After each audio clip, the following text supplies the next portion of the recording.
Welcome to our channel. இன்னைக்கு நாங்கள் பார்க்க போகிறது டிரான்ஸ்ஃபார்மர். இந்த டிரான்ஸ்ஃபார்மர் வோல்டேஜை குறைக்கவும் கூட்டவும் பயன்படுத்தப்படும்.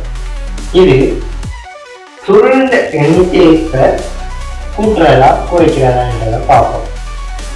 அதாவது பிரிமரி வைண்டிங், இது செகண்டரி வைண்டிங். பிரிமரி வைண்டிங்கில் கூட இருந்து இங்க செகண்டரியில குறைய இருந்துச்சுன்னா அது ஸ்டெப் டவுன் டிரான்ஸ்ஃபார்மர். இங்க கூடவும் இங்க குறையவும் இருந்தா ஸ்டெப் அப் டிரான்ஸ்ஃபார்மர். சரியா? இது குறியீடு. இது ரெண்டு இண்டக்டரை வச்சு உருவாக்கப்படும். இந்த இண்டக்டரை வச்சு உருவாக்குறதால இது தனி சர்க்கிட்டாகவும் இது தனி சர்க்கிட்டாகவும் தொடர்பு இல்லாத மாதிரி காணப்படும்.